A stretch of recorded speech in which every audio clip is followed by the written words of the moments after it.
Welcome to the deep dive. So picture this. A time way before GPS on your phone, before you could just pull up a real-time satellite forecast. Yeah, it's a totally different era, a time of like genuine geographical exploration, right? Exactly, a hunt for that perfect unknown wave. And it was all fueled by, well, educated guesses and a huge amount of meteorological risk. Definitely. You couldn't just check a surf cam on your laptop. You were putting months of planning, serious travel, real money, All on the line. all on the line based on a gut feeling and maybe some old charts. And if Yeah. you were wrong, weeks of flat water, basically, the total bust. Okay, let's really dig into that whole analog way of doing things. Today, we're jumping back to September 1992. 1992. Yeah, to witness the discovery of one of the most famous waves in the world, now Cloud 9, on Siargao Island in the Philippines. And our guide for this deep dive is this incredible new book. It's called surfEXPLORE, Discovering New Surfing Locations Worldwide. It's by John Seton Callahan, and it's published by Schiffer Publishing. Really captures that era. It absolutely does. So our mission today is to figure out how this team, John Seton Callahan himself, and the pro surfers Taylor Knox and Evan Slater, how they actually found Siargao. Right. What was the plan? Or maybe the lack of a plan. And also, there's this kind of strange, unsettling bit of history they stumbled onto there. We should definitely give a big thanks to John Seton Callahan and the surfEXPLORE group for documenting all this. It's gold. Absolutely. So the planning stage, it's 1992. You're after a world-class right-hand reef break somewhere in Southeast Asia. Why Siargao, part of Siargao del Norte province? And why go with literally zero bookings? Well, what's so cool about this, and the book details it, is how simple the planning was. In a way, Simple. Sounds risky. it was, but simple in its logic. They weren't chasing a known spot. They picked Siargao based purely on like deep geographical and weather knowledge. Okay. They knew the Philippines' east coast was just perfectly positioned to hoover up swell from western Pacific typhoons. Seasonal swell. But they were basically planning their trip around potential typhoons. Wow. Pretty much. They aimed for early September. That's the absolute peak of the typhoon season historically. Not checking Surfline then. No way. It was about trusting the climate stats, betting that a big storm, maybe a category 3 or 4, would spin up west of Guam and send that beautiful long-period groundswell their way.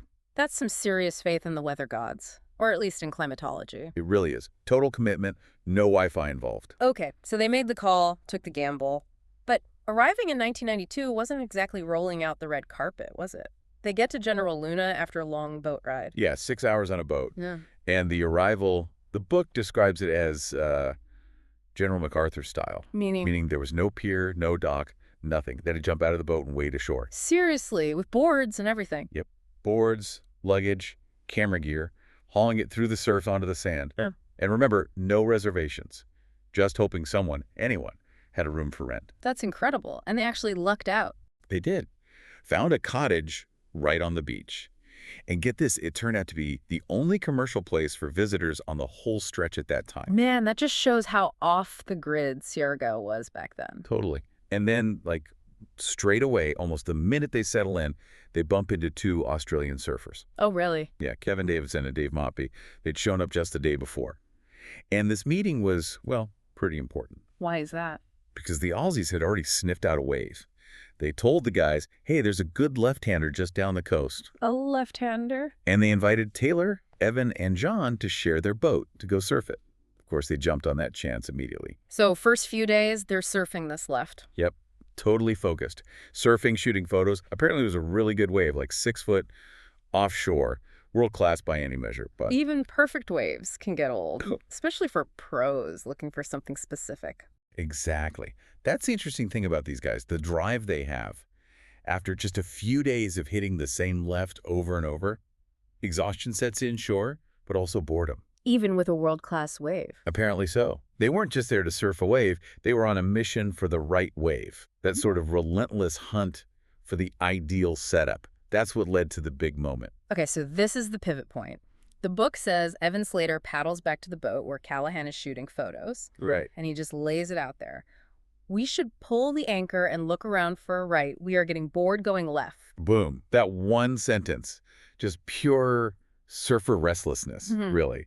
And it basically changed Siargao forever. And it made sense for them too, didn't it? Taylor Knox and Evan Slater. Both regular footers, Yeah. meaning they surf with their right foot back. So a right hand wave where they're facing the wave face. Yeah. It's just better. More control, more power. You can see everything. Exactly. More fun, frankly. Yeah. So, yeah, they were itching for a right. So that decision kicks off this pure reconnaissance mission. First step. Check the fuel. They ask their boatman, Joel, if there's enough gas. Mm-hmm. He nods. Yeah, enough sloshing around in the plastic jug next to the engine. Ha! Okay. Low-tech fuel gauge. Totally. Then they fire up the bonka motor. And the book makes a point about the noise. Loud. Ear-shattering. Unmuffled. This wasn't some quiet electric motor exploration. This was loud, probably smoky, full-on searching, heading off into the unknown, as Callahan writes it. Just motoring along the coast, looking for signs. Exactly. Looking for spray feathering off the top of a wave. Maybe seeing a clear channel beside it, which usually means deeper water, safer entry. But looking at a wave from the back, from the boat, it's really hard to tell what's actually happening, isn't it? Oh, almost impossible. Yeah. You can't judge the size properly that showed how hollow it is. Or the big one. Is it closing out on dry reef? Lethal. So someone had to check it out firsthand. Yep. And Taylor Knox drew the short straw. Or maybe the long straw, depending how you look at it. So he's paddling over. What was the mood? According to the account, kind of low-key, actually. It was hot midday. Taylor apparently muttered something like, probably nothing. Famous last words. Right. He paddles over really cautiously, slow paddling, stopping, peering down into the water, looking for that reef. You cannot mess around with shallow tropical reefs. Definitely not. Then what? Then he spins, paddles, catches a wave, and just disappears behind the curtain as it peels away, And everyone on the boat is just waiting. holding their breath. Total Okay. silence for a few seconds. Then Taylor reappears. He's way down the line on the wave's shoulder, just gliding on the flat water, looking back at them. The verdict? He throws both arms straight up over his head and just lets out this primal yell. Oh! Yes. That's the signal. That was it. Pure, unmistakable scope. And Callahan describes the reaction on the boat as a mad scramble. I can picture it. Guys falling over each other for wax, grabbing boards. Total chaos after that moment of quiet anticipation. Just sudden, frantic energy. Even Joel, the boatman, apparently looked totally stunned by this explosion of excitement from these previously mellow surfers. Mission accomplished. Beyond accomplished. So this epic wave needs a name. Must be something majestic, right? Something reflecting the power, the location. You'd think so, wouldn't you? Yeah. But nope. No, what do they call it? Cloud 9. Cloud 9. Why? After a chocolate bar. Get out. Really? Seriously. Apparently, the highlight of their day, besides surfing, was the walk into General Luna to buy these local chocolate bars called Cloud 9 that didn't melt too quickly in the heat, Yeah. and a warm Coke. That's amazing. So this world-renowned wave is named after a candy bar snack run. Pretty much sums up the vibe of that trip, doesn't it? Yeah. Grounded. Low-key discovery. It does, but okay, amidst all this excitement, finding this perfect wave, there's this other element, this slightly darker background note. The wave was right in front of a hut, wasn't it? Yeah, a deserted, kind of decaying little hut right there on the beachfront. And they didn't really go near it much. Only once, apparently. Taylor snapped his board, which happens. Yeah. And they went ashore to grab the front half from the beach. And while they were waiting there, Evan Slater, just making conversation, asked Joel, the boatman, hey, who owns this hut? and Joel says, Just points and says, Max Walker, American guy. Simple as that. okay, Max Walker. Evan follows up, right? Yeah. Because the place looked abandoned. Yeah, Evan asks, what happened to him? Because Yeah. clearly nobody was living there. It wasn't maintained. And the answer, Yeah, this is the part that's just chilling in the book. it really is. Joel, who apparently hardly ever spoke more than a few words, just looks at them, deadpan, and Oh. says he did not want to live anymore, so he died. Wow. Just stark. Utterly blunt. Devastatingly simple, right? Oh. No explanation, no emotion, just that. Did they grasp the significance then? Did they know who Max Walker was? Not a clue. The book says they didn't really discuss it. It was just this weird, heavy comment from the quiet boatman. They had no idea at the time they'd stumbled onto the last hideout of one of surfing's most notorious figures. So let's connect the dots for listeners who might not know. Max Walker wasn't his real name, was it? No, it was an alias for Mike Boyum, And Mike Boyum was. a pretty legendary and often controversial figure. He was this well-known Haole, that's the term for a white person in Hawaii, from Maui, known for being involved in the drug trade back in the day. But also famous for something else in surfing. Hugely famous for founding the original surf camp at G-Land, Groningen, in Indonesia, one of the first truly pioneering remote surf destinations. Okay, so a major figure, but also. Also an international fugitive by the late 80s, running from the law. And Siargao, this remote island, was where he ended up hiding out, living under that alias Max Walker. And the timing. He died in that hut. Yeah.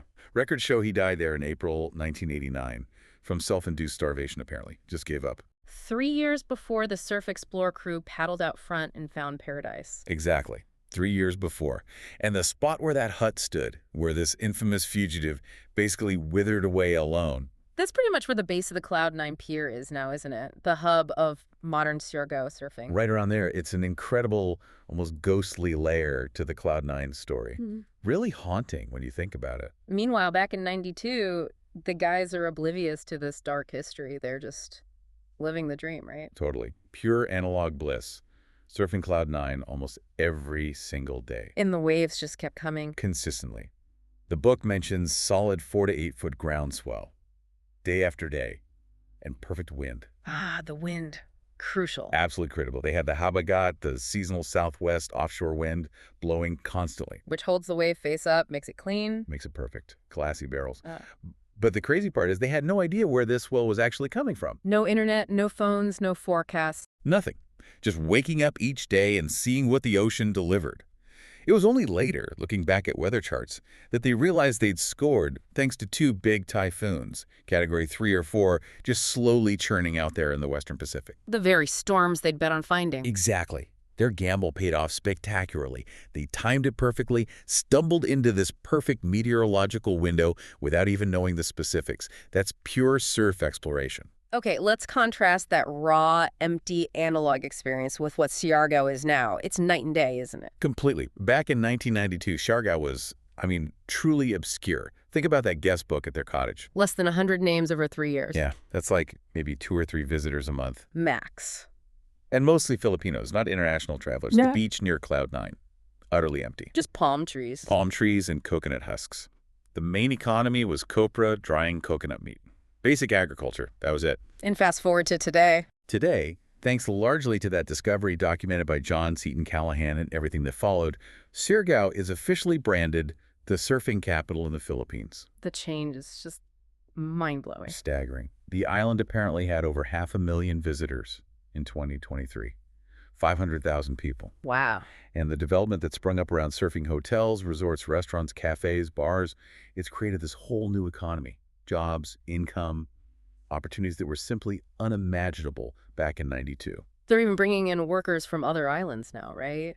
Mindanao, Dinagat. Yeah, they need people to fill the jobs in tourism and hospitality. It's gone from subsistence farming to a booming service economy, all basically kicked off by that one wave. It's a powerful illustration of how one discovery can completely reshape a place's destiny. Absolutely. From remote outpost to global destination in just a couple of decades. So wrapping this up, what are the big takeaways here? The Cloud9 story feels like this mix of really smart planning based on weather patterns. Yeah, that deep meteorological understanding. Mixed with pure surfer impatience. I'm bored, let's find a right. Definitely a dose of that. Plus incredible luck, hitting that perfect swell window. And then there's that strange, dark, historical footnote with Mike Boyum. It really has all those elements. And maybe the biggest takeaway is seeing how exploration, even something as seemingly simple as finding a wave, can utterly transform a place, for better or worse. Which leads to that final thought for you, the listener, to chew on. Right. In a world now where, let's face it, almost every coastline is mapped, satellite imaged, and surf spots are instantly shared online. What does this Siargao story tell us? About the future of exploration, is there anything truly undiscovered left? And perhaps more importantly, what's the real cost? What price does a place, a community, pay for being discovered and achieving that kind of prosperity and global fame? It's complex. A really important question. No easy answers there. It's definitely something to think about long after this deep dive ends. For sure. And if you want to read this incredible firsthand account and many other stories from that golden age of finding waves, remember, it's all in the fantastic new book, surfEXPLORE, Discovering New Surfing Locations Worldwide. By John Seton Callahan, published by Schiffer Publishing. It's a must-read for anyone interested in surf travel and exploration history. You can find it now on Amazon, Barnes& Noble, W.H. Smith in the UK, Kinokuniya, and really lots of other good booksellers worldwide. Definitely check it out.